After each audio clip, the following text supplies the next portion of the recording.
Hello, everyone. Welcome back to another episode with the Crime and Coffee Couple. My name is Allison. And my name is Mike. Hi, Mike. Hey, Allie. How are you, babe? I'm doing pretty well. How are you? It's been a fabulous week for me. Yeah, it's been rough for us both. And, yeah, we've definitely had worse. But why don't you go ahead and tell everybody what you've been up to? I don't know what's wrong with my immune system. If you're a patron or an Apple subscriber, you heard me belly aching on our bonus episode, but I've had back-to-back sicknesses. I'm sick. Oh, this one's really taken a toll. Yeah, it's been rough for you. You've been coughing up, having little coughing fits. I don't think it's a COVID thing. Hope not, but I'm sorry if you guys contracted through the airwaves here. So, and then Mike, meanwhile, can barely walk because of his workout the other day. We're a sight for sore eyes. Yeah, I had leg day, and man, I really worked the old buns, and they are on fire. Like, I can't get up, I can't walk. I helped coach my son's baseball team just today, and like I just getting out there, I was like, oh man, I had to pick up a ball here and there. I'm like, I can't do it. Like, I feel like I just want to tell people, like, it's from a workout. It's not because I can't physically move. Just so you know, I don't know if it's better or worse. I watched you get out of bed this morning. I haven't been sleeping for the past week or so, and last night I actually slept, so I was so relieved. So I was just like laying there enjoying it. And I watched you get out of bed, and I just shook my head. You were like hobbling to the bathroom. And then I drive like a small car, and it's just so hard to get in and out of it. It's just like, it's rough. And I am a larger fella, so it's kind of weird to watch me getting in and out of it anyways. But yeah, that. And then also we went to Disney's Hollywood Studios because we got a 3-day pass because we went last week, and it's just cheaper for Florida residents to just get like the package deal. And we went to Hollywood Studios, and I was a little sad because I didn't get to go into the one like attraction that I wanted to go into. Which was Star Wars, The Rise of the Resistance. Rise of the Resistance. So the ride was closed down all day long. So we're like, all right, we've done everything. This park's a friggin' madhouse. Let's get the hell out of here.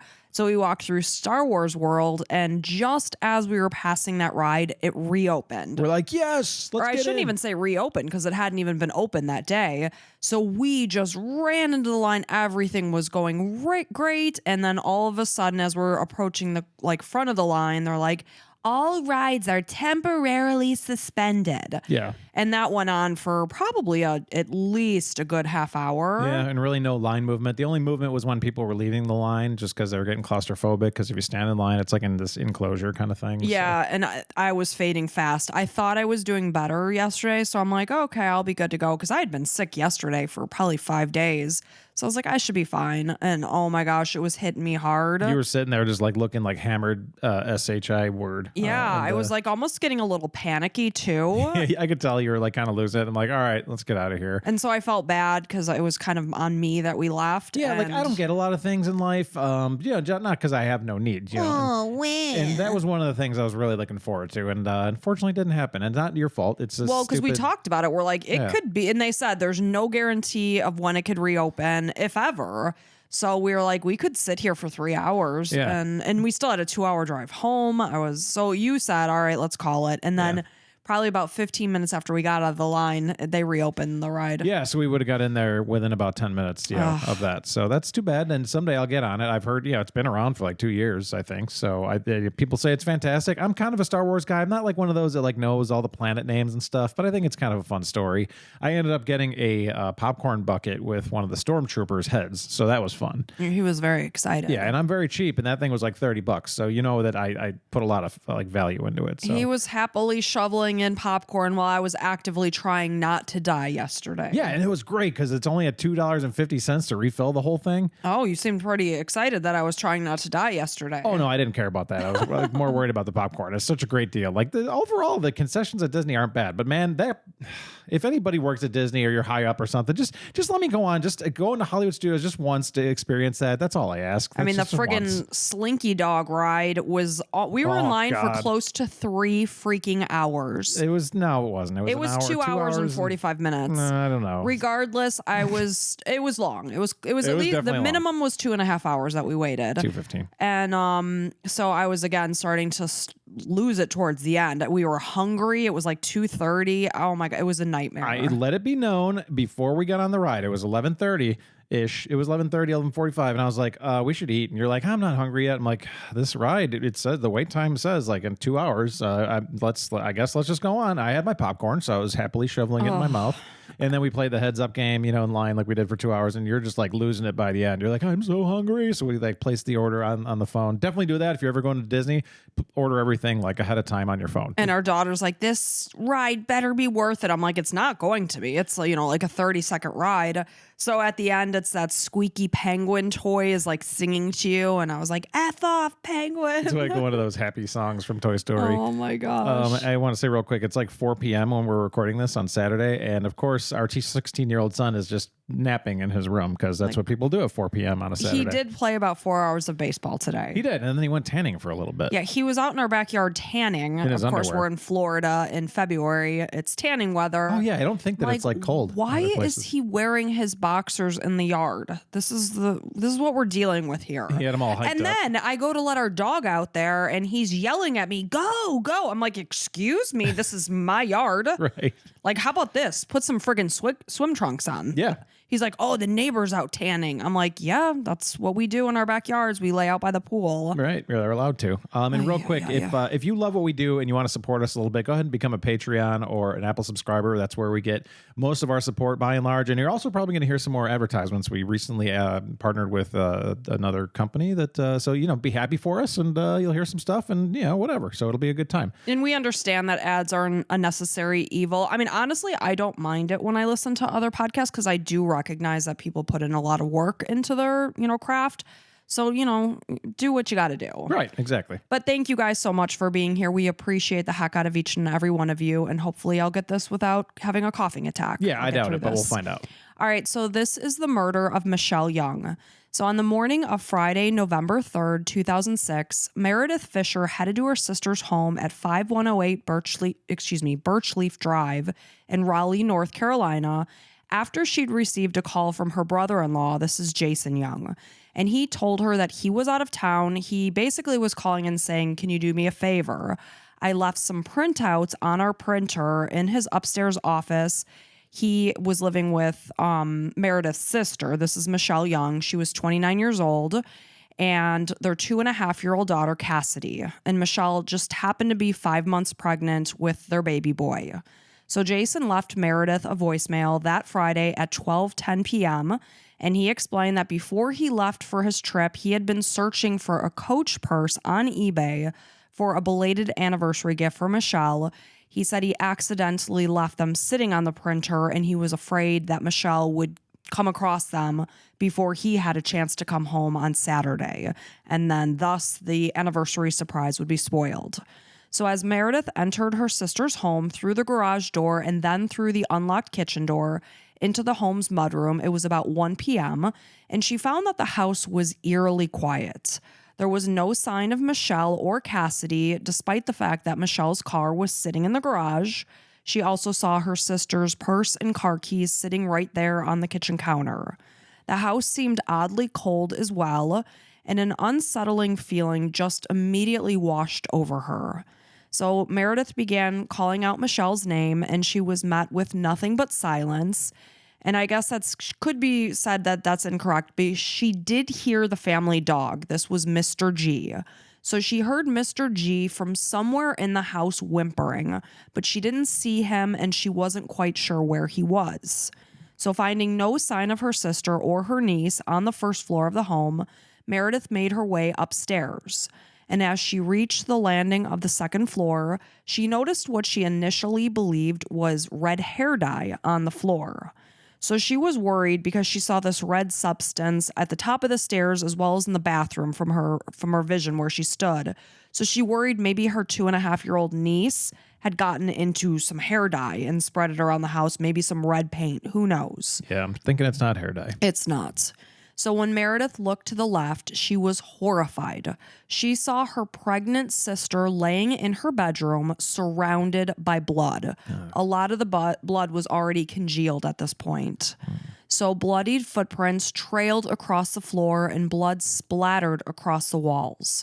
Meredith noticed a baby doll that was nestled against her sister's lifeless body, which was later believed to have been placed there by 2.5-year-old Cassidy, in a heartbreaking attempt for her to comfort her mother, who was not responsive and bleeding. So as Meredith desperately tried to process this horrific sight, her niece suddenly emerged from under the covers of her mother's bed from the side of the bed that Jason normally slept in. So she was wearing a pink fleece pajama set. She did not have a diaper or underwear on, which was not characteristic because normally Cassidy, for sleeping, would have a diaper on. She immediately scooped Cassidy up. She ran from the house and called 911. Cassidy, who was physically unharmed, told her aunt that she needed bandages because her mommy had boo-boos everywhere. So Meredith told the dispatcher that she believed that her young niece mentioned something about somebody in the house.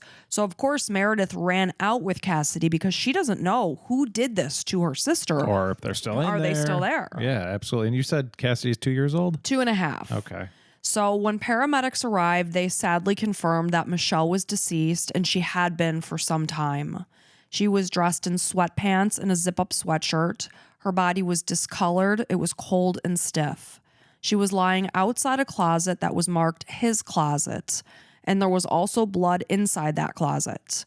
Cassidy had dried blood on her toenails and the bottoms of her pajama pants, but she was physically unharmed. When detectives responded to the Youngs' home, they immediately noted that the attack against Michelle had been both brutal and frenzied. An autopsy showed that she had suffered extensive injuries. This included blunt force trauma to her head, resulting in multiple skull fractures as well as brain hemorrhaging. She was also strangled, and she had 13 lacerations to the back of her head. Her lips were badly bruised, and several of her teeth had been knocked out, as if someone had kicked her in the mouth. That's crazy. There was a strand of hair that was stuck in blood that was found in her left hand. There was no evidence of sexual assault. Because her murder was so vicious, it suggested a crime of passion. Absolutely. First guy you're looking at is Jason. Of course. See if he's involved. So, of course, this led investigators to look at those that were closest to Michelle. Who would have done this to her? So when Meredith was asked if Michelle was having any marital issues, she explained that her sister and her brother-in-law, they did frequently fight. She mentioned at the time that it wasn't anything too ridiculous. So when Meredith called her mother, Linda, to break the devastating news, Linda then called Jason's mom, this is Pat Young, and told her that Jason was actually on his way to her house. She lived in Brevard, and he was coming back from his business trip in Virginia. And, she said, I'm not going to call him while he's driving. I'll let him know when he gets here. Yeah, because it's going to be a wreck. Right. So when he arrived, his stepfather broke the news of Michelle's death. And then he eventually spoke with Meredith. And Meredith said, Michelle's death was a homicide. And because of that, their house was sealed off as a crime scene. So she was explaining, you're going to need to come to my house. Don't go to your house. So Meredith indicated that he did ask about Cassidy as well as what happened to Michelle, and he did seem upset as she spoke with her brother-in-law on the phone. So as Jason and his family made the 4-hour drive from Brevard to Raleigh, his friends ended up calling him and said, we've been speaking with some detectives or asking about the status of your marriage. And with this, he made the decision to hire an attorney. So without talking to the cops first. Right. Which typically, that's his right. But at the same time, it's usually pretty worrying. Right. So when authorities contacted him on his drive over, he refused to answer any questions. And he said to them that this was the advice of his counsel. So he refused to come to his house. So initially Meredith said, you can't go to your house because it's a crime scene. It's sealed off. But then the detective said, we want you to come to your house so that you can do a walkthrough with us and see if anything was missing or out of place. So he never asked authorities about his daughter's well-being or the nature of his wife's death. We do know he did ask those things to Meredith, just not investigators. So Jason, Pat, as well as his sister and brother-in-law all arrived at Meredith's house sometime between 9 and 10 p.m. that night. So he gave Meredith a hug and then went on to check Cassidy. And when investigators arrived, once again, just like before, he refused to speak with them. So despite Jason's refusal to speak with investigators, they were able to determine that he had left Raleigh one day earlier on Thursday, this is November 2nd, in order to go to Virginia because he had a sales meeting at Dickinson Community Hospital in Clintwood that was scheduled for 10 a.m. on Friday morning. And it was a long drive from his house. So the hotel where he was going to stay was basically the midpoint between his house and his meeting. So he checked into a Hampton Inn in Galax, Virginia. This is about 160 miles or 257 kilometers away from their home. This happened right around 11 p.m. the previous night. This is Thursday. So Friday morning, he attended a sales meeting and then he drove to his parents' house as he had previously planned to do. So police saw no signs of forced entry into the home, and the only blood outside of the second story of the home was found on the doorknob that led from the kitchen to the garage. They later determined that this blood belonged to Michelle, not her killer. So the garage door was broken. This was not new. This had been for some time. The drawers of Michelle's jewelry box were removed. Various pieces of jewelry, this included Michelle's wedding ring as well as her engagement ring, were nowhere to be found. They've never been recovered. And Michelle was known to be somebody that never took her rings off. So it was clear that this person likely took them from her finger. You know, some people might say, oh, well, maybe because she was pregnant, she was swollen, they got tight. But nobody said that that was the case. So it's likely they were taken from her hand. So the rings, like I said, have never been recovered. The house had not been ransacked, you know, other than just a few little things. Yeah, it's like just enough to be like, all right, well, this is, let's frame it as maybe a potential robbery. It wasn't. Yeah. Other than the rings, really nothing else had been taken.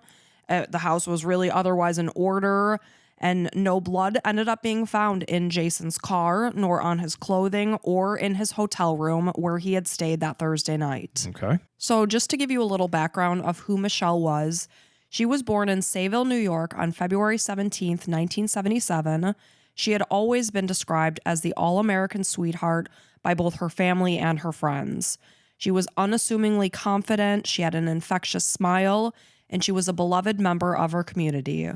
During high school, Michelle was the co-captain of her cheerleading squad, and if you were to page through her yearbook, you would see her face smiling on a lot of the pages. That just showed how involved she was in what she did. Yeah, especially like when everybody's calling her like an all-American sweetheart. Like I've never heard that. That definitely wouldn't apply to me. So or me. Right. I'd be the all-American BITCH. Nah, you're fine. So on top of her beauty, she was an incredibly ambitious, hardworking girl. And after she graduated from high school, Michelle moved on to North Carolina State University. There, she was going to pursue a degree in finance.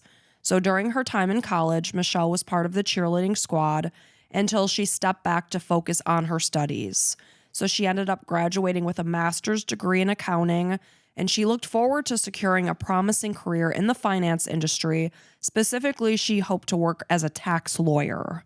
So in February of 2001, Michelle was out celebrating her 24th birthday at the poorhouse when a man accidentally knocked her wine glass over.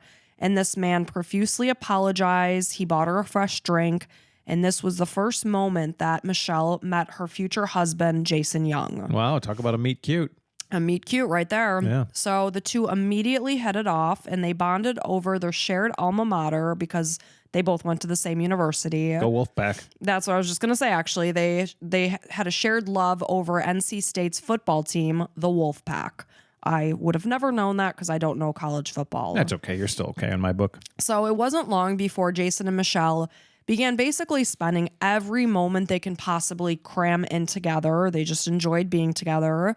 He was working as a salesman for Black & Decker, so often he would configure his schedule so that he would be in the Raleigh area, thus able to catch up with Michelle. So he eventually did move to Raleigh and the couple moved in together. So within 2 years of their meet cute at the poorhouse, Michelle realized that she was pregnant. So this came as a surprise for both, Jason and Michelle. Yeah. He himself was a little hesitant to phase forward into marriage and fatherhood. But as the idea came to settle in, the pregnancy ultimately did bring them closer together. So somewhat out of necessity, Jason and Michelle decided to get married so that Michelle could get onto Jason's health insurance plan in order to do so before the baby was born. So they got married in October of 2003, and they got married in what appeared to be a happy and joy-filled day. And then 5 months later, their daughter Cassidy Elizabeth Young was born on March 29th, 2004. So now in 2005, the family settled into the home they were living in when this case happened.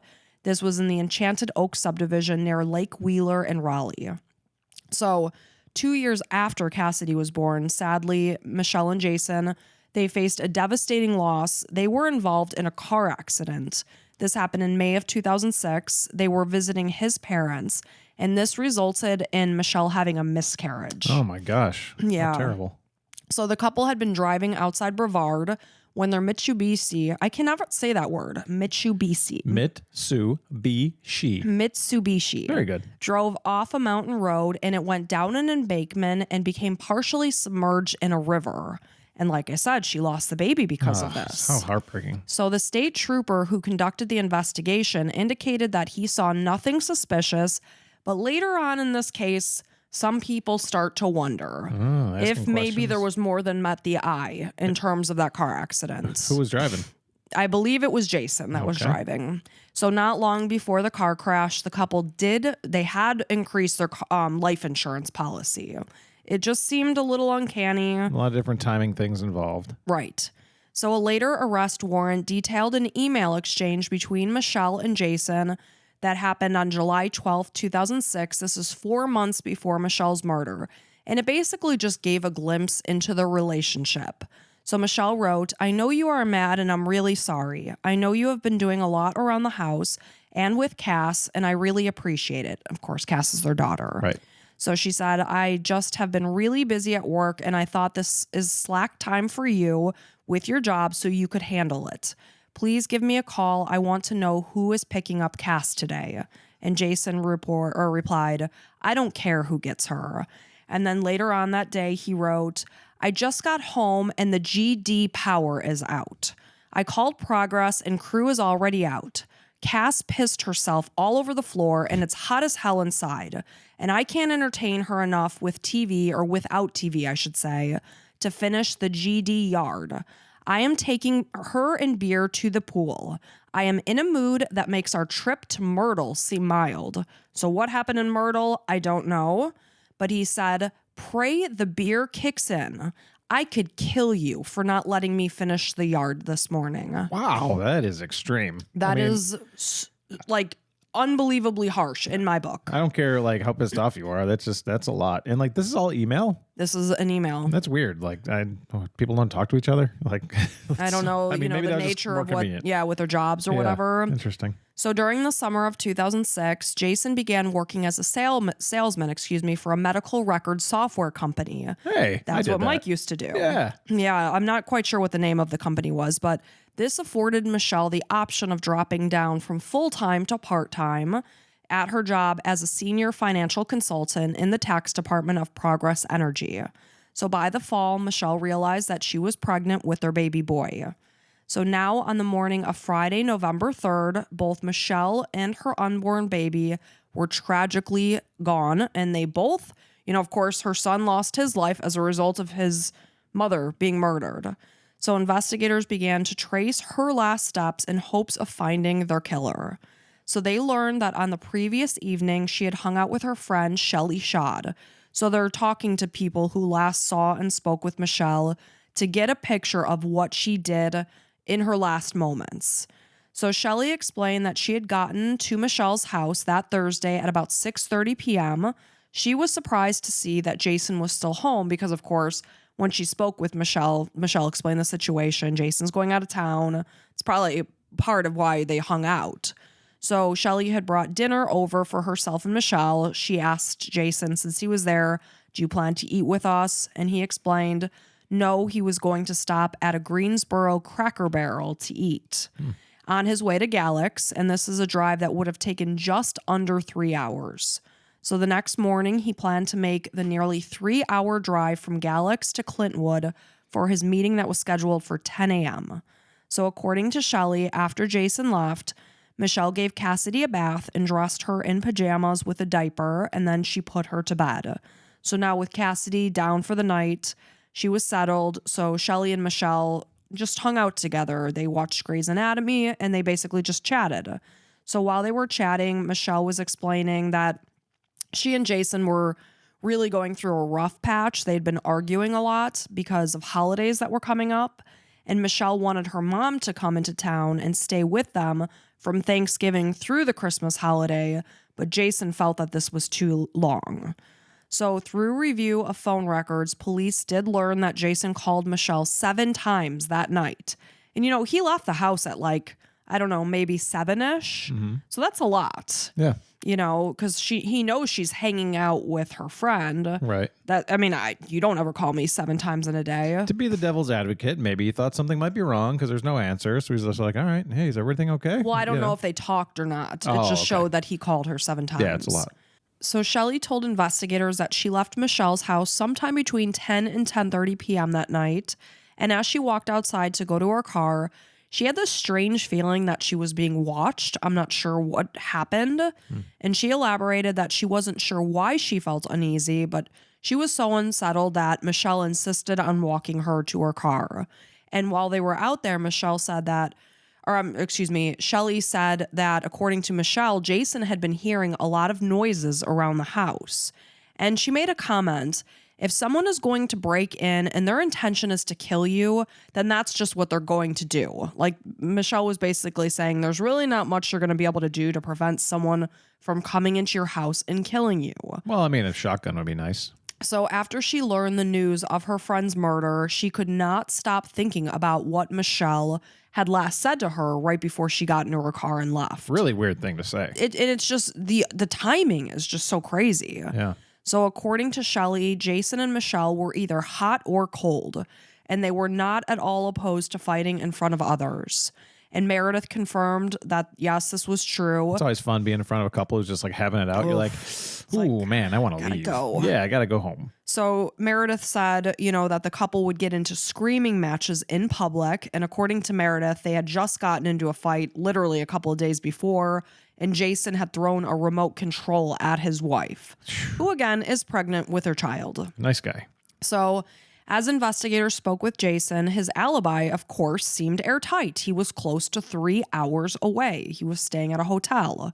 However, as they dug deeper, they spoke with the night clerk from the Hampton Inn where Jason stayed on Thursday night, and they learned that he had found an emergency exit door propped open with a small rock early Friday morning. So even more troublesome, he discovered that the security camera that actually covered that exit had been unplugged. And then ultimately it was readjusted so that it pointed upwards at the ceiling. So surveillance video from the Hampton Inn proved that Jason checked in at 10:49 p.m., and at 11:20 p.m., this is when the footage went black and the camera had been tampered with. We know that the person unplugged it. So somewhere around, 30 minutes after he checked in is when the camera was unplugged. So Keith Hicks, this is the employee from the hotel, he found a red rock that was holding a first floor emergency door open. This door was normally locked for security purposes between 11 p.m. and 6 a.m. So when he went back to the desk to review the hotel's surveillance, probably to see who had done that, he realized that the camera was not functioning. So it stopped recording just at 11:20 p.m. that Thursday.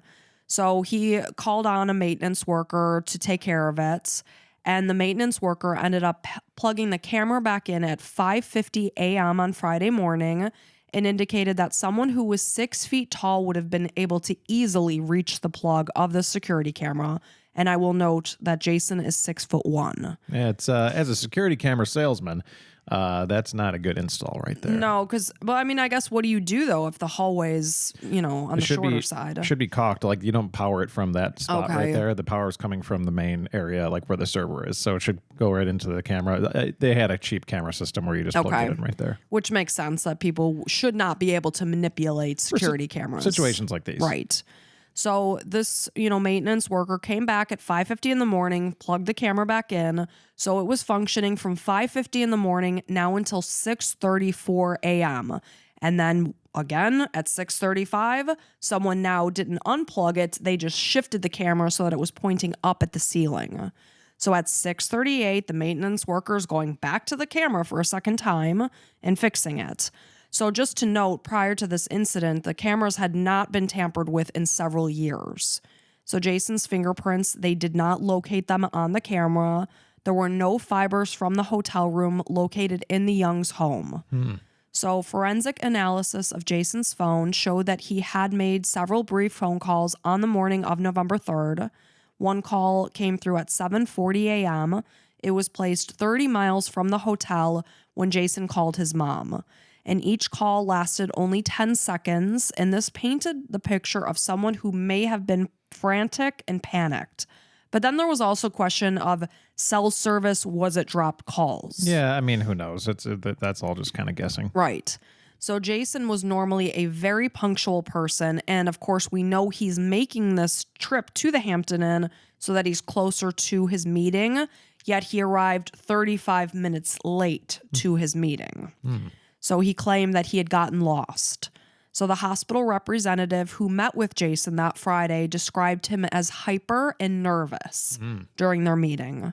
So after his meeting, Jason purchased gas at 12:06 p.m. and then he left a voicemail for Meredith. This is the voicemail where he was asking her if she could run to the house in order to get these printouts from the home computer. I mean, that just screams like, hey, I want you to find the dead body. Right. So the most damning piece of evidence came from a gas station attendant. This is Gracie Calhoun. So she was working at the Four Brothers food store in King, North Carolina in the early morning hours of Friday, November 3rd. So the location was 2 hours from the Young's home. It was situated along the route that Jason would have driven had he left the Hampton Inn and gone back home. So this account was in direct contrast to what Jason told investigators ultimately, that he had checked in a little before 11 and he had not left that hotel until he went to his meeting. So this Gracie Calhoun is a huge piece of this puzzle. So obviously they're going to try to like discredit her and stuff like that and see if she's like an actual witness. Like this is actually really good police work. We don't run into this a lot. Like it sounds like really detailed. So according to Gracie, Jason entered the gas station in the pre-dawn hours right at around 5:30 a.m. So following the station's policy for early morning customers, she asked the man for both his ID as well as his credit card for verification purposes before he was allowed to pump gas. You know, it's like they switched the pumps off so that you have to go pay first, so you don't just drive in and drive out. Yeah. So Gracie clearly remembered this man's visit because her routine request was met with extreme anger and agitation. He didn't expect to have to show his ID. He did not. Uh-oh. So the man refused to comply and began to spew profanities, and insults at her. Oh, like the type of guy that would throw a remote control at his pregnant wife? Yep. So before the customer left, he threw a $20 bill at Gracie in order to cover the $15 in fuel he ended up putting into his car, and then he sped off into the darkness. So as investigators began to look more closely at Jason and Michelle's marriage, they learned that there were many issues within the relationship. When they spoke with Michelle's family and friends, they painted a picture of a very tumultuous relationship. As the couple welcomed their daughter Cassidy into the world, Michelle wanted to settle down. She was a mother now. She wanted to have her husband and her child and move into their house and be a family. Yeah, start that dream. But that's not what Jason wanted. He struggled with shedding his bachelor college lifestyle. He wanted to be the big college man who went out and about and did his thing and partied or whatever it was. And because they weren't on the same page, they were frequently fighting because of that. Mm-hmm. So investigators also learned that Jason was involved in at least 2 affairs just prior to his wife's murder. What a scumbag, man. Like, I get it. Like, you know, you still want to get out and sow your wild oats. That's fine, but you shouldn't stop and get married, you know? Like, right. I mean, I'm sure Michelle would probably be sad if you said, I'm just not ready for marriage yet, and she'd have to be a single mother, but, you know, maybe she would have accepted it. Who knows? From what I learned about Michelle in this research, she was a go-getter, and she would have made it work for herself and her kids. Yeah. So Michelle was exceptionally close with her mom, this is Linda, and the two spoke on a near daily basis. And it didn't take long before Linda was concerned with her daughter's relationship because she was around and she could see that there was friction between the couple, and she, you know, worried about her daughter's happiness. You just want your kids to be happy, and you see that and it's like, oh man. It's sad. So Jason was arrested in December of 2009. This is 3 years after Michelle's death, and ultimately charged with first-degree murder. He pleaded not guilty. So obviously you're going to learn all the evidence in this case. So it wasn't until June of 2011, this is nearly 5 years after Michelle's murder, that Jason finally went to trial. The prosecution highlighted a tumultuous marriage that involved an unfaithful husband who no longer wanted to be married. So they presented the evidence that painted the picture of what happened to Michelle on the night of her murder, as investigators retraced Jason's steps starting on Thursday, November 2nd, when he left his home in Raleigh in order to go to Virginia in his Ford Explorer. So he left the house and then he stopped for gas at 7:30 p.m. He called his mom, Pat, and explained, the fact that he was going to go to his meeting in the morning and then he was going to drive to her house. And he was telling Pat that he hoped that Michelle was fine with him spending the night at her house on Friday. So the reason why he was going to Pat's house, his mom's house, was because she was giving him a couple pieces of furniture, a washstand and an antique dresser. I didn't know what a washstand was. I was like, I don't know. So he planned to head back home to Raleigh on Saturday morning because they were planning on having guests over to their house in order to watch the NC State football game that day. So Jason paid for his dinner at the Cracker Barrel in Greensboro at 9:25 p.m. And then, like I said earlier, he checked into the Hampton Inn in Galax, Virginia at 10:54 p.m.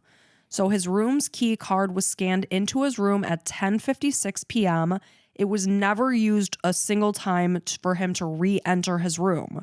Regardless, we know for sure he did leave his room because he's seen on surveillance at the front desk again. Okay, so it's possible maybe he propped it open or something like that? Right, and he said he did. Okay.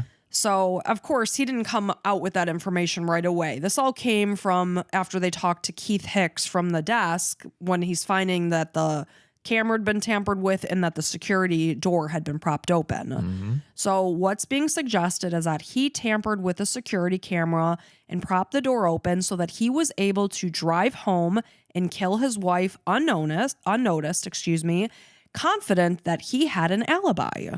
He's at the Hampton Inn in Galax, Virginia, almost 3 hours away from his house. It was right around 2 hour and 45-minute drive. So this guy's confident. He's solid. Dude, there's so many better options than like murder. Like, well, I know our friends till death do us part. They always say that. And it's like, man, you don't have to kill this person. Like, just get a divorce like a real man and don't be such a dweeb, like, wuss. Like, who thinks of murder before divorce? Okay, and we still don't know if he did it yet, air quotes, but like, man, just like you could have your entire life ahead of you and like, yeah, maybe you have to like split custody or whatever, but like, come on, murder, like that, just, I don't know. It's insane.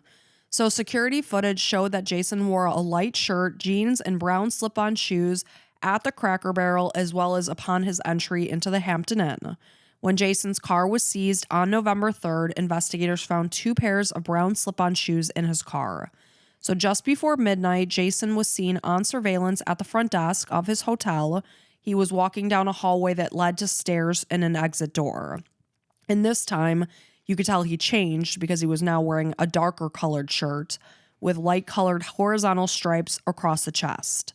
So this was the last time he was caught on surveillance footage that evening at the hotel.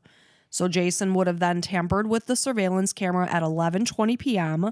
And then sometime after midnight, he made the 2 hour and 45-minute drive back to his house in Raleigh, where he strangled and beat his wife to death, knowingly leaving his 2.5-year-old daughter home alone with her mother's battered, beaten, and bloody body. That's what the prosecution is suggesting happened. And like the only type of person that would do that is like a narcissistic douchebag. And this guy like kind of just reeks of it, you know, like just about me. And I just want to get out and bang a bunch of chicks and party all day. Like, what a loser. And, you know, it's, of course, the murder is unthinkable that he could do that to somebody that was the mother of his daughter and pregnant with their unborn child. So when he was killing Michelle, he wasn't just killing Michelle. He was killing their unborn son and then leaving her beaten with their 2.5-year-old daughter. That's like beyond evil. Yeah. Beyond. You can't begin to comprehend the murder part and all the other things that go along with it. The double murder and leaving your daughter who's like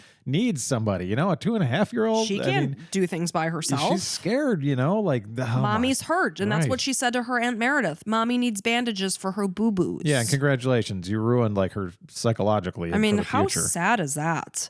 So investigators found small bloody footprints that were tracked through the house. There was blood streaked across the walls at a child's level in her bathroom after Cassidy had been left alone for hours. And we know that Michelle put Cassidy to bed with a diaper on, and at some point she probably took it off herself. Yeah. Like she was trying to take care of herself as much as a 2.5-year-old knows how to do so. So on his way back to his hotel, this is the part that really got him, was that gas station. So he stopped for gas at the Four Brothers food store in King, North Carolina at about 5:30 a.m. Again, like I said, this is where he was confrontational and aggressive with the attendant after he was asked to do what everybody was asked to at this point in time, hand over identification. And how do we know it's him for sure? So I don't know that he handed over the identification because I think he just literally threw the $20 bill at her and pumped $15. But Gracie can identify Gracie him? was positive. Okay. Gracie Calhoun testified that the aggressive customer had been Jason. So of course investigators came. They showed her some pictures, and right away she's like, oh, yeah, that's the guy. Well, yeah, you don't forget that. Right. She said Jason was someone she would never forget because in this, I love this statement. I laughed so hard when she said this. I don't forget nothing like that when somebody is cussing and fussing at me. Cussing and fussing. Cussing and fussing. So Gracie elaborated that the man was driving a white SUV and he stopped at the farthest pump. He tried to pump gas numerous times, but the pumps were disabled because of the security at night. So because the pump wasn't working, this is where he charged over to her in the station, began cursing at her. She explained the policies.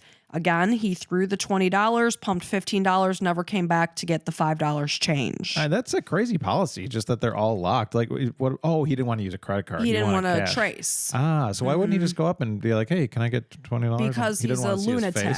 His face. Probably, but you're only making yourself stand out that much more by having a hissy fit. And that's exactly what she said. It's that reason why he stood out to her. I wonder what his plan was. Was it maybe to just get gas and leave without paying? Because he didn't want to show his face anywhere. I'm right. guessing. So he hoped to probably go, I don't know. He wasn't going to use a credit card because he didn't want to be it's tracked. traceable. Yeah. True. So maybe he had a prepaid card or something like that. Maybe. Interesting. I'm not sure. And then later that morning, Jason utilized express checkout so that the hotel couldn't confirm what time he'd actually left. He pointed the hotel security camera up toward the ceiling after the maintenance man had fixed it at 5:50. He did this at 6:35 a.m. And then he called his mom at 7:40, which would have placed him 30 miles away from the hotel near a cell tower in Wyethville. So this is about 2 hours and 15 minutes from the hospital where he was going for his 10 a.m. meeting. And with this, he was set to arrive. I did the calculations. He would have arrived just before his 10 a.m. meeting. But like I said, he ended up being 35 minutes late. And like I said before, when he arrived, the person he met with said that he seemed very hyper and nervous. Maybe like somebody who just killed their wife. Yep. So after his meeting, he contacted his sister-in-law with the ruse of these printouts for a coach purse so that Meredith would go to the house, thus find her sister's body. And the investigators said that with the way that the eBay printouts were done, the times would have expired by that point anyway. He would have not gotten the coach purses. So it's almost like he just kind of found the random thing and Yes. printed it. And I was also wondering, were they printed like remotely or from, I guess I would assume he probably did them from his home computer when he printed them. But they would have never been purchasable because the time had passed. No, this guy definitely, he put a lot of thought into this for sure. And he did a decent not job. good enough though. Right, thank goodness. Right. So again, he's calling his sister-in-law with this ruse of the paper so that she's the one that goes there and finds another horrible thing. She has to forever live with the image of her pregnant sister dead on the floor, beaten to death. Yep. And then, he's thinking, well, I've got this rock solid alibi. I'm in Virginia. I'm good to go. Right. So Michelle's friends and family, they testified about the couple's rocky relationship as well as their frequent arguments. Linda, this again is Michelle's mom, she said that she'd spoken with Michelle probably many times about leaving Jason, since she often she had a front row view of this guy belittling her daughter. So Linda spoke of Michelle during her testimony and said she had so much to offer. There was just so much about Michelle that was just, She was an NC State cheerleader. I mean, she just had that pep, that vivacious. You know, she loved life, and he took it away from her. Just took it away from her. So according to Linda, she was often the center of the couple's arguments because she was super close with her daughter. And with that, she wanted to go to North Carolina to not only see Michelle, but her granddaughter Cassidy, and then her future grandson was going to be born. So, you know, we know that that's what they were actively fighting about right before she was murdered, that Michelle wanted her mom there for the holidays, and he wasn't happy about that. And they even talked about Linda covering home renovation costs so that she could actually stay there and then help out with the grandbabies because they both worked. This was something Michelle would have loved, and Jason was not going to let that happen. So the court heard that after Michelle's murder, Jason moved into his parents' house with Cassidy. And of course, Linda was not going to let him not allow her to see her grandchild. So they did get to see Cassidy. And after a lot of back and forth, Jason actually eventually gave Meredith full custody of Cassidy. And that was before he went on to trial. So Michelle's sister. Yeah. Oh, wow. So just gave up on his daughter. Just gave up his daughter's custody. Good job, scumbag. Right? So Jason's affairs were also brought to light during the trial. And one mistress, this is also another Michelle. This is Michelle Money. She was Michelle's college friend and sorority sister. So she first met Jason at the couple's wedding. And then for whatever reason, as of September of 2006, this is just 2 months before Michelle's murder, the two started contacting each other on a regular basis. I don't know like what ignited that for starting in the first place.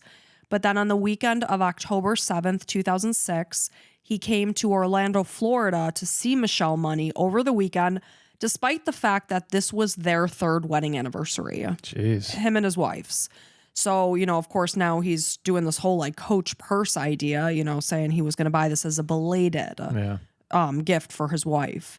So during his time in Orlando with Michelle Money, the two regularly engaged in sex. And then he went on to tell a friend that he was in love with Michelle Money. And over the course of 1 month, they contacted each other almost 1,000 times. 980 times. Yeah, he's obsessed until he's done with her and then moves on to the next one. Well, of course. She'd be old hat after X amount of time. It's this guy that's never going to be satisfied. He's going to hop from one woman to the next, get bored, and cut and run. We know a guy like that. We do. So one day before Michelle's murder, they were in contact with each other 51 times. And Michelle Money was not only the last person that Jason was in contact with that Thursday, but he was also the first person that he called that Friday morning, the day that Michelle's body was found. And she testified about Jason's expression of deep unhappiness in his marriage and his desire to leave Michelle in order to be with her. So another woman, this is Carol Ann Sowerby. She had known Jason since they were teenagers. I think they met at like a sleepaway camp when they were teens. But during the fall of 2006, he was a very busy guy during the fall of 2006. Yeah. He's just sparking up all these relationships while he has a wife, a job, a house, and a 2.5-year-old and a baby on the way. Where do people find this time? I can barely handle like 2 of those things. I don't know. So just like before the fall of 2006, he's in contact with her. This is only 10 days before Michelle's murder. Carol came over to see Jason at his house. Michelle was out of town. And during her visit, the little couple had some sex on the couch in the living room. Oh, cute. It's so cute. So, you know. Appropriate. Yeah, very appropriate. And Carol testified that sometime during their visit, he took her wedding ring off her finger and pretended to swallow it. And then he gave it back to her the next day. So the medical examiner who conducted Michelle's autopsy, this is Dr. Thomas Clark, testified that Michelle died, like I said earlier, from blunt force head trauma after she sustained at least 30 blows. The worst of the injuries were inflicted by a heavy object that had a rounded surface. I don't know if it was a hammer, they didn't say, but this resulted in crescent-shaped skull fractures. Jeez. This was vicious, absolutely vicious. There were also signs that she had been strangled. She had sustained a broken jaw, skull fractures, brain hemorrhaging, lacerations, abrasions, dislodged teeth. And that's why police said this has to be somebody that knows her, because it wasn't for robbery. It wasn't for sexual assault. There was a child in this house. But the anger and the brutality that was behind this attack was just unbelievable. And what I was thinking in that case, like, even if I had a home intruder, like, I'd have no problem killing them, you know, and I wouldn't have a bad conscience about it at all. But like, you know, I found somebody and I beat them to death. Like, I wouldn't do that much. It's overkill. You know, it's like, all right, they're dead. Good. They're not a threat anymore. Like, this is definitely passionate. Like, you know, it's somebody Michelle was deeply involved with. Right. So she was approximately 26 weeks pregnant at the time of her death, according to the finding of her autopsy. That's just beyond tragic. So Cassidy returned to daycare on the Monday after her mother's death. And you mentioned that this little girl, you know, she might only be 2.5 years old, but what kind of emotional trauma does that do to a little child to see their mother? She won't like remember it, obviously, but I think she'll like, there'll be a feeling in her, subconscious, and she won't know why, and she'll have to talk to the therapist for the rest of her life. So her mom's body was found on that Friday. She went back to daycare Monday, and her teacher, this is Brooke Bass, indicated that the young child kept to herself more so than she would typically do. And she noticed Cassidy playing with a doll that had long brown hair, and she called this doll Mommy Doll. And then she had another female doll with short hair, and she watched as Cassidy hit the two dolls together. And then another teacher noticed this. This is Ashley, and she asked Cassidy, "What are you doing?" And Cassidy said, "Mommy's getting a spanking for biting." And after she laid the doll face down on a dollhouse bed, she said, "Mommy has boo-boos all over. Mommy has red stuff all over." Oh, God, how heartbreaking. So heartbreaking. And her teachers reached out to law enforcement to explain what had happened. And then after this, Cassidy never went back to that school. I mean, she's got to be like, you know, that's what her dad did to her mom, right? And like, I'm guessing maybe mom tried to bite him when he was trying to beat her down, which is probably, I mean, I'm jumping to conclusions here, but I'm just kind of, you know, guessing. And then that's probably where he punched her in the face and saying, "You don't bite me," you know what? And I hopefully that they can find bite marks on him. That'd be ideal. They didn't. We need some physical evidence. Like, we don't need it, but it'd be really nice to get some. They didn't, but you know, we don't know what kind of protection he may have been wearing going into that house, if he had like super thick gloves on or something like that. So Genevieve Cargill, this is Jason's former fiance. She testified that during their relationship, she had been a victim of domestic abuse. So he had a former fiance? He did. Before Michelle? Yes. So the guy wanted to get married like twice. Yes. And now all of a sudden, I want to be out in the wild. Like, what a loser. What a complete and absolute idiotic loser. It's just somebody who has no idea what they want in life. That's fine. Go, you know, date a bunch of people, but don't give your life to someone and say, "Well, I want to be with you forever," because clearly you don't. Like, I get being confused, but then don't make that decision. Right. I agree with you 100%. So she's testifying that during one argument, Jason violently pulled her engagement ring off her hand while they were at a wedding in Texas, and Jason was intoxicated. She said they began to argue about his drunkenness, and he demanded that she give him the ring back, and she couldn't get it off, so he began to violently pull at it. She indicated that she had never seen him like that before. She said his eyes were glazed over, and it's as if he was not even seeing her. So during another argument, he broke the windshield of their car by punching it.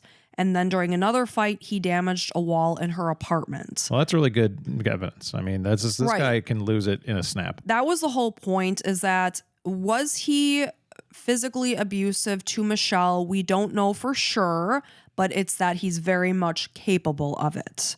So Genevieve had no contact with Jason for years, but once again, this guy was friggin' busy in the fall of 2006. Out of the blue, this woman is opening her computer to find an email from this jackass. He emails her on September 12th, 2006, on and on and on about how much he still loves her, but he understands that they're not going to be able to get together, yada, yada, yada. So, I mean, he's like with Michelle Money, this other lady, in the living room having sex in his house. He's emailing his old fiance. This is clearly where he decided, I'm not going to have a wife anymore pretty soon. So let me put out some feelers. Let me get some things going here. And like, he's already decided I'm not going to be married soon. Right. And then, if he's got this rock solid alibi where he's in Virginia at this hotel, now he's the widower of a woman that was not only beaten, but she was pregnant. And these women are going to all think like this poor guy, and they're going to be flocking after him. Right. So investigators detailed the forensic evidence that was found at the scene of the crime. This included bloodied footprints. They were consistent with a size 12 Hush Puppy Orbital pair of shoes that Jason had purchased in July of 2005. Jason claimed he no longer had the shoes. He said Michelle had donated them to Goodwill. So they heard from neighbors who had seen, sightings of the car. So one person saw a white car that was similar to Jason's, and she said that it was parked outside the Youngs' home on the night of the murder. This is Terry Tiller. She was delivering newspapers that Friday morning near the Youngs' home, sometime between 3:30 and 4 a.m., and she noticed that the interior, exterior, and driveway lights were on. She just found this strange because it was like lit up like a Christmas tree at such an early hour. Yeah, and she's just driving around delivering and not having anybody awake and the lights on. Right. Yeah. So she also saw a light-colored SUV in front of the house and a minivan across the street.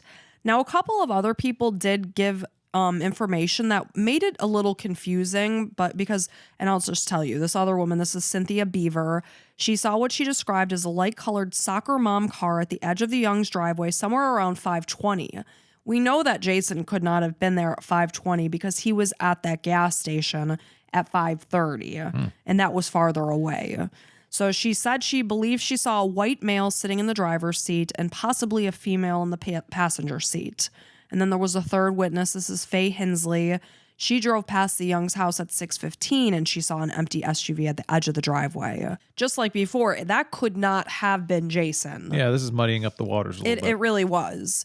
So then there was a search of the Youngs' computer, and this indicated that at some point in time, there were internet searches for anatomy of a knockout, head trauma blackout, and head blow knockout, as well as head trauma.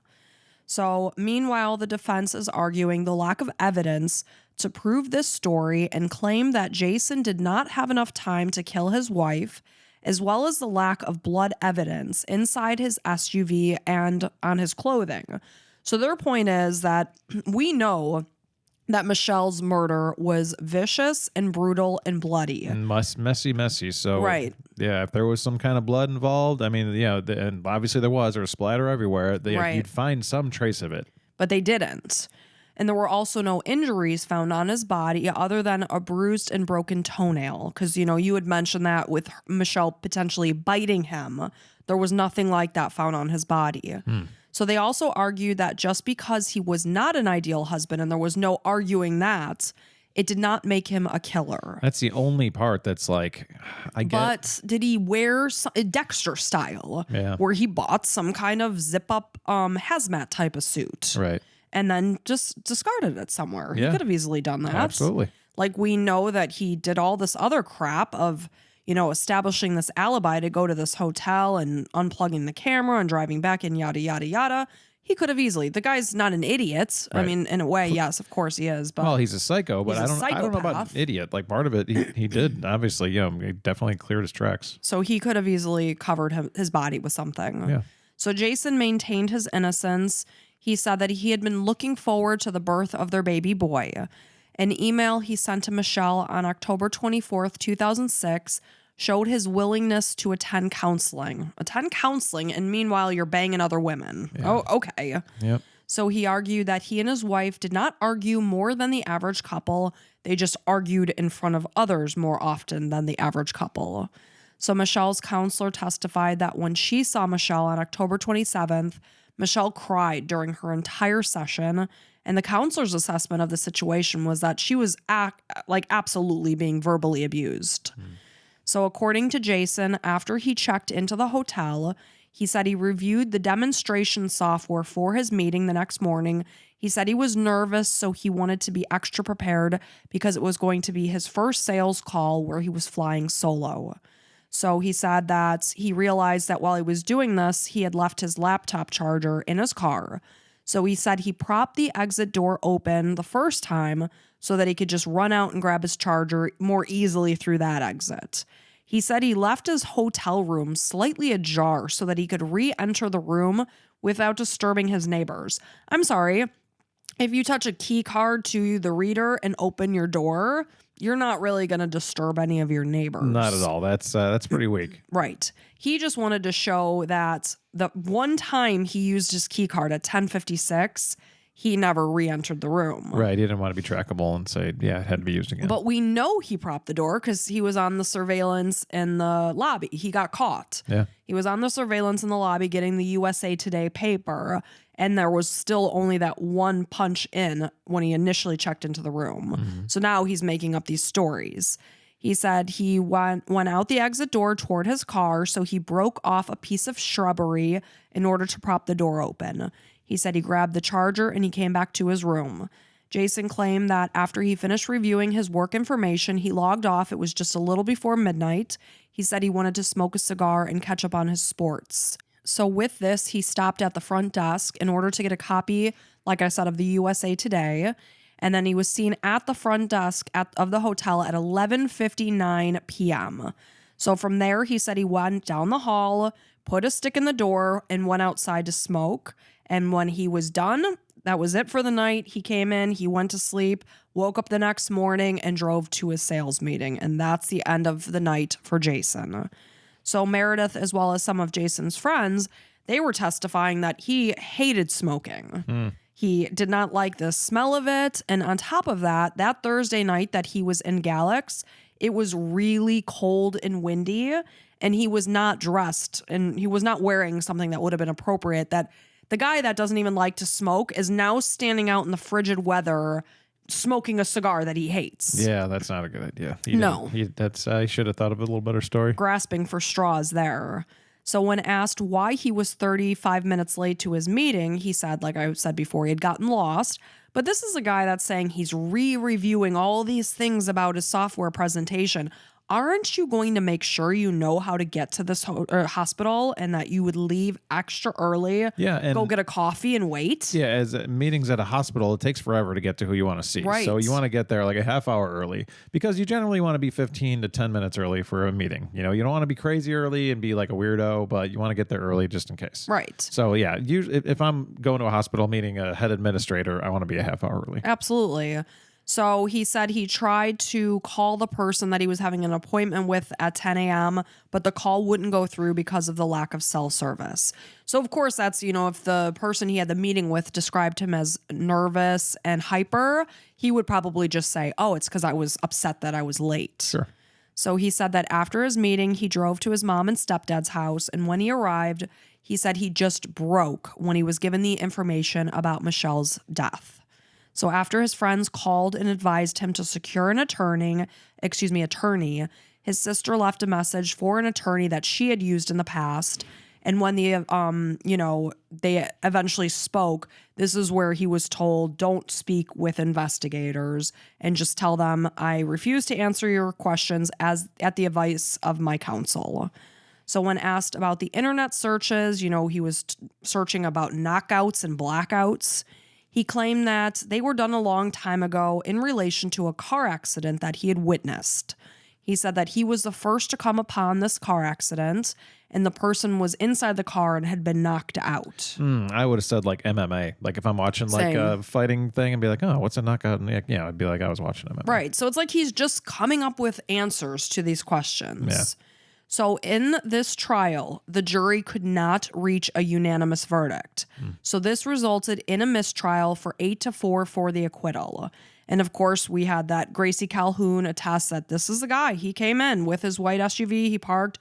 What would you have found him with the information? It'd be tough, man. I wouldn't be very strong one way or the other. Like I'd want to hear what everybody had to say. Being that this guy, just because he's a scumbag doesn't mean he murdered her. And that's what his defense kept saying. Yeah. And I mean, there's no doubt about it. He's a piece of crap and a loser and a terrible father. But is he a murderer? Like, there's no physical past, there's definitely verbal abuse. It's so hard without being there and knowing, there's definitely an element of doubt, I mean, he doesn't have the reason why he was out at that gas station, clearly, and his wife died the same night. And what about the propping of the door and the manipulation of the camera at the hotel? Did he probably do it? Yeah. Is there a reasonable doubt? There's like some reasonable. He's saying, I'm the one that I put something in the door so that I could go out and grab the charger. He's saying he did that. So by the letter of the law, is there a reasonable doubt? Would you say that he definitely 100% did it? I'd fry his ass. Yeah, would you? Okay. As the commissioner of death, I wouldn't be able to give him a death sentence, but I would definitely figure. Also, I'd be looking at, I don't know if they're allowed to look at the how long he'd have to be in jail kind of thing, because I guess that'd be up to the judge or whatever, but I would definitely lean towards guilty. Mm-hmm. So the second trial began in February of 2012 after prosecutors came back together to build an even stronger case. All right, we just need like a little shred of physical evidence. That's all, like a tiny bit. It sounds like these cops are looking for it, and the investigators, they're doing a bang up job. It's just they can't get it. I don't know why. So this time around in the second trial, Jason did not testify, but they played a video recording from his first testimony. And they really didn't say that there was truly any more solid evidence this time around, because there wasn't. So what's the point? How'd they even get another trial? I don't get it. I don't know. So, because it was a hung jury on the other one. Oh, okay. So after 6 hours of deliberation, the jury came back with a unanimous verdict. And Mike, what would you guess? Not guilty. They found Jason Young guilty of first-degree murder, and he was later sentenced to life in prison. Holy cow, what a change. Without the possibility of parole. I mean, if they find him guilty, then that's the penalty, because it's a horrible, horrible, horrible crime. So during his sentencing, Judge Donald Stevens spoke of the violence that led to Michelle's death and how Jason only stopped beating her when he became too exhausted to carry on. You'd have no idea. So, because it was just so vicious. Yeah. But it's just like, I don't know. This is all a story. I'm not getting mad. I get it. I think it's probably true, but like, we don't know that. Well, apples and oranges are both fruits, so whatever. I don't know what that means. I'm sick. I'm just trying to get through this, Mike, so please bear with me. Everyone bear with me. So in 2017, Jason appealed his sentencing, and this was rejected. So Michelle's grieving family felt closure that Jason was finally facing justice, despite the fact that it would never erase the loss of Michelle. Cassidy lost both of her parents, and she went on to live with her Aunt Meredith, and she was loved and cared for by the rest of Michelle's family. They wanted to surround her with love after she witnessed unimaginable violence and trauma against one of the most important people in her world, her mommy. The number one. I mean, I think back to when our daughter was 2, she was like stuck to me like glue. And the trauma that little girl, despite her young age, it's just heartbreaking. So not only had Michelle's vibrant life been cut tragically short, but her family also mourned the loss of their unborn son. So this case highlighted the fact that domestic violence can be hidden behind a seemingly perfect facade. And this prompted discussions about the warning signs of abuse and the importance of supporting those who might be involved in a dangerous relationship. Michelle's family worked to keep her memory alive and focus on who she was as a person. She had a bright smile, an infectious laugh, a drive for success, and an endless capacity for love. And that is the sad and tragic murder of not only Michelle Young, but her unborn baby boy. Oh, that's so incredibly sad. Yeah. I mean, it just sounds like Michelle was just, trying to do her best in all aspects of life, and just, depending on this scumbag to help her out with things, and just clear Peter Pan syndrome of not wanting to grow up. And it's like, to take it to this extent, like you just, like we talked about before, just get a freaking divorce. Yeah, totally acceptable. I mean, not ideal, but better than killing your wife and then going to jail for life, right? And then not being able to access. I mean, it's probably good that he's no longer involved in his daughter's relationship. I feel terrible for Cassidy. This was 2006, so Cassidy's probably like 13, 14 now. It's no. That was almost 20 years ago. Oh, wow. It's my 19 age. Years. That's 19 years ago. In my age, it feels like 10 years ago. So Cassidy's about like 21. Oh, okay. Did you say 13? Yeah, I think 2000 was only 10 years ago.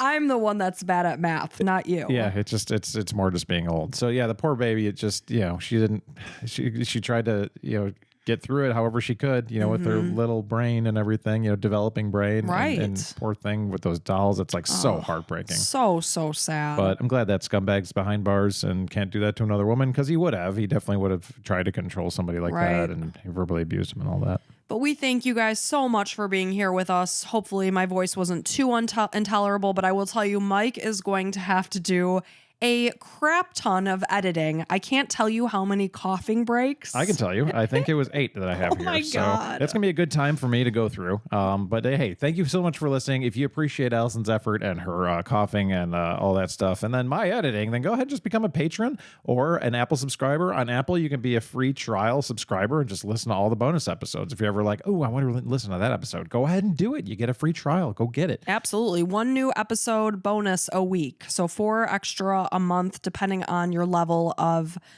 patronage on Patreon. Apple subscriptions, you get 4 right off the bats. Yep. So thanks so much for your support. We appreciate it. You guys are amazing. I hope you have a wonderful week. Stay healthy. Wash those little bear paws because those germs are going around. And until next time, bye.